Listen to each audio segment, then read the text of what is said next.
Rebel star Prabhas fans Rajasaab result వల్ల disappoint అయ్యారు. అందులో ఎలాంటి డౌట్ లేదు. ఓపెనింగ్స్ 150 కోట్లు, 2 వారాల కలెక్షన్స్ 225 కోట్లు. ఈ రెండింటి మధ్య ఉన్న గ్యాప్ కొంతవరకు రెబల్ ఫ్యాన్స్ కోపానికి కారణం. అయితే ఇందులో కూడా ఒక విచిత్రమైన రికార్డ్ రెబల్ స్టార్ ప్రభాస్ కే దక్కింది. షారుఖ్ ఖాన్, సల్మాన్ ఖాన్ పీక్స్ లో ఉన్నప్పుడు కూడా ప్రభాస్ కి దక్కిన రికార్డుని వాళ్ళు సొంతం చేసుకోలేకపోయారు. వాళ్ళ జూనియరే అయినా పాన్ ఇండియా లెవెల్లో ప్రభాస్ కి 7 రికార్డు సొంతమైంది.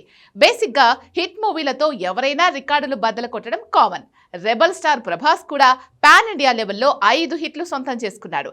2 సినిమాలైతే 1000 కోట్ల క్లబ్ లో చేరాయి. ఒకటి 850 కోట్లతో 1000 crores కి దగ్గరగా వెళ్ళింది. మరి ఈ 5 పాన్ ఇండియా హిట్లు కాకుండా ప్రభాస్ అకౌంట్ లో పడ్డ మరో 2 రికార్డులేంటి? వాటితో ఎలా ప్రభాస్ అకౌంట్ లో 7 వండర్స్ చేరాయి? డిజాస్టర్ పడ్డ టైంలో కూడా రికార్డులు సొంతం చేసుకున్న ఒకే ఒక్కడిగా తనెలా మారాడు? Have a look.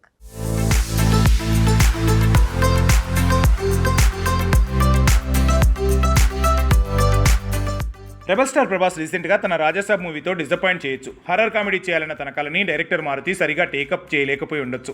దీనికి తోడు సంక్రాంతికి ఈ సినిమా దుమ్ము దులిపితే 2026ని గ్రాండ్గా ఓపెన్ చేసిన రికార్డు కూడా దక్కేది. అవేవీ దక్కకపోగా సంక్రాంతికి వచ్చిన అన్ని సినిమాలు హిట్ అయ్యాయి.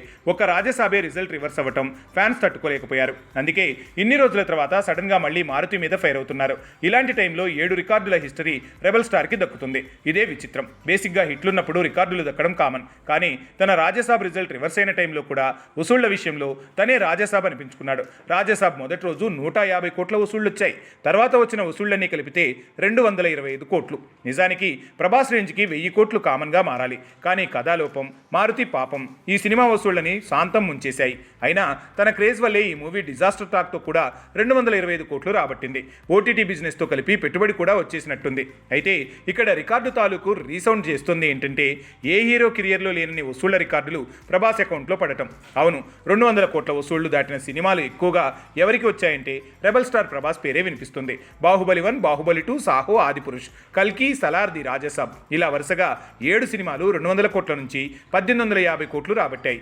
ఇలాంటి రికార్డులు ఖాన్లకు, కపూర్లకు లేవు. షారుఖ్ కూడా తన కెరియర్లో 1000 కోట్ల వసూళ్లని జవాన్ పఠాన్తో రుచి చూశాడు. కట్ చేస్తే మళ్ళీ 200 కోట్లపైనే వసూళ్లు రాబట్టిన సినిమా లిస్టు తీస్తే తనవి కేవలం 5 అంటే 5 ఆ లిస్టులో ఉన్నాయి. బాలీవుడ్లోనే కాదు, సూపర్ స్టార్ రజనీకాంత్ కూడా 200 కోట్ల వసూళ్ల రికార్డు 6 సినిమాలకే పరిమితమైంది. మహేష్ బాబు, ఎన్టీఆర్, బన్నీ, రామ్ చరణ్, యాష్ ఇలా ఎవరి సినిమాల లిస్టు తీసినా 7 సినిమాలకు పైనే మూవీలు 200 కోట్లు రాబట్టడం అనేది రెబల్ స్టార్కే దక్కిన రికార్డ్. సో రాజాసాబ్ ఫెయిల్యూర్ అయినప్పటికీ 200 కోట్ల సినిమాల లిస్టులో ఇది 7వ మూవీగా మారి రెబల్ స్టార్ రేంజ్ ఏంటో ఇక్కడ కూడా ప్రూవ్ చేస్తోంది మరి.